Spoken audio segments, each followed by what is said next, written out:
that farm bill going down, our farm bill in the House was split. We then tried another effort, and that is to split the farm bill.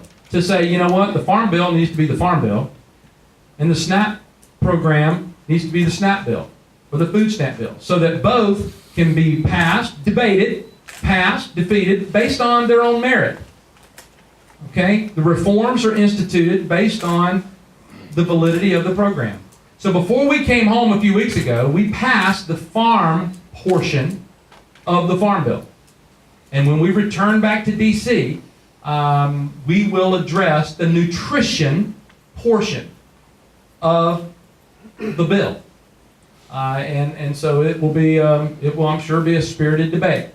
But I think, and it should be, but it should not be clouded by other issues. We need to be talking specifically about the nutrition program. So that's the farm bill. Other things that are coming up when we return, and then we're going to get into questions. The other things that we're going to be talking about is going to be the budget. You know that our federal budget ends at September 30th. So you're going to hear talk about continuing resolution, and you're going to hear talk about budgets. So that's something that you will continue to hear as we move forward. And you will also hear the dreaded term, the debt ceiling. Because we will hit another debt ceiling.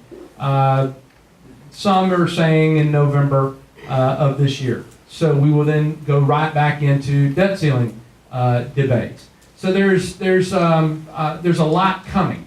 And again, back to immigration, you will hear more and more about that. So that's kind of a snapshot of what we're doing and what is going on. And I don't want to monopolize the time. I want to hear the questions. So Royce, if we could now turn over to those, and I'm going to turn the mic back over to you. Has anybody got any additional questions? What you want to put in here now?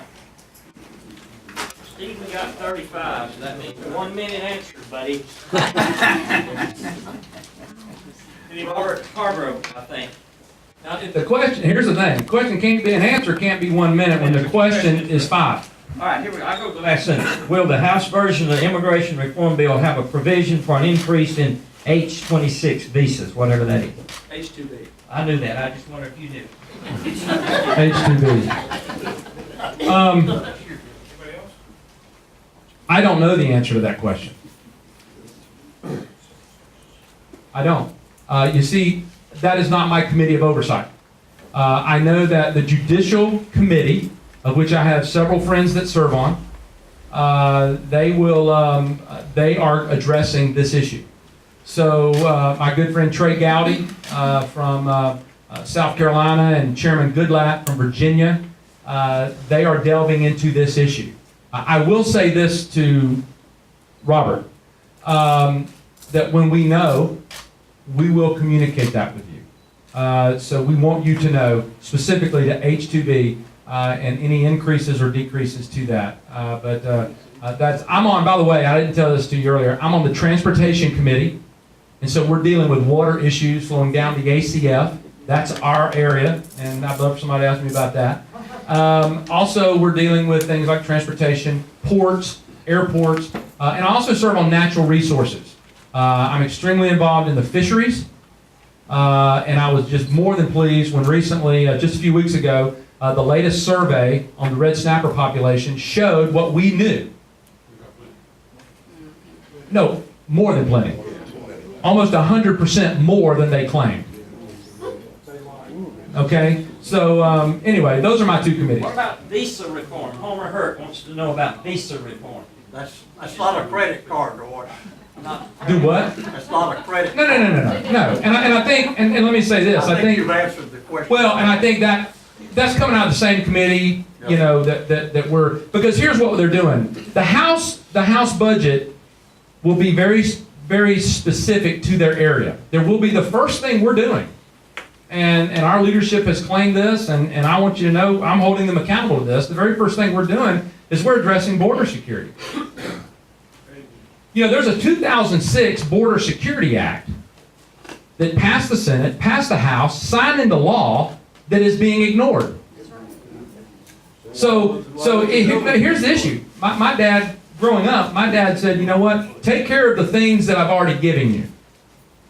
Take care of the little things, manage those well, and then, son, I'll give you more. So the issue is, let's take care of the laws that are on the books, and the 2006, that's not that long ago, the 2006 Border Security Act needs to be addressed. And so I think that in good faith,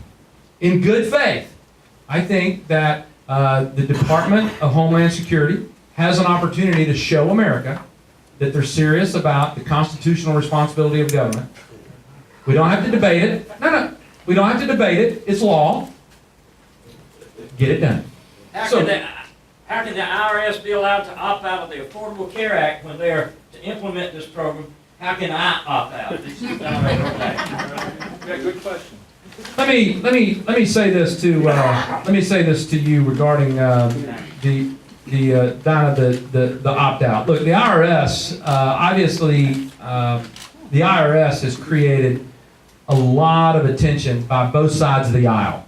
I think this issue is more bipartisan than people want to give credit to. I've listened to the questioning in Oversight, the Government and Oversight Committee. I've listened to the questions, and I have to tell you, my friends on the other side of the aisle have asked some very difficult questions to the IRS officials.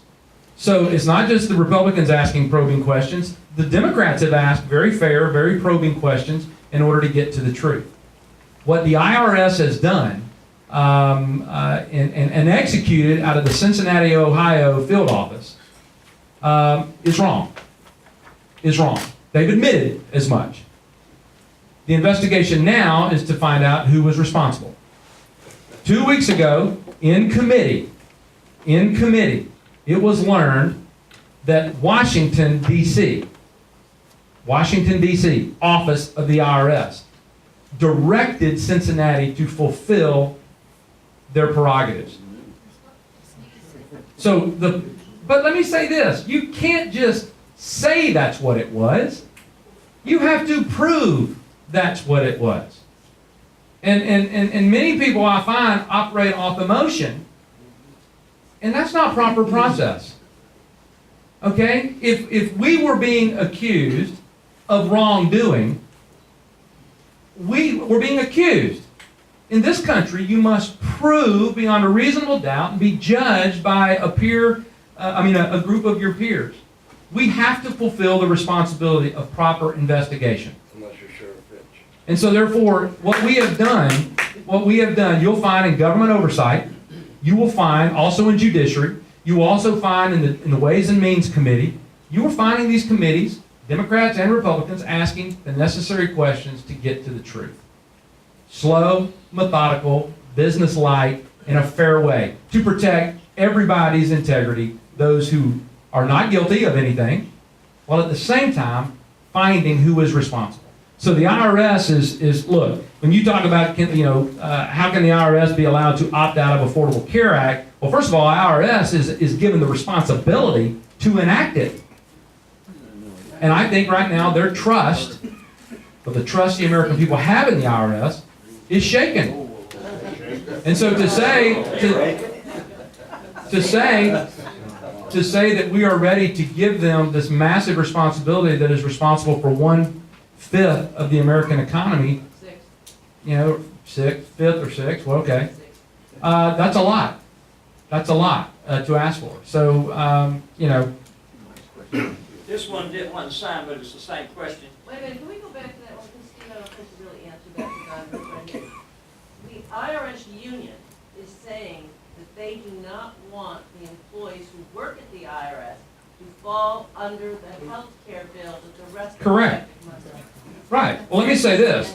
No federal agencies, to my understanding, fall under those things.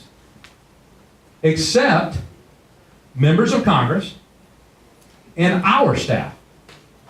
We go into the exchanges just like you do. No, listen.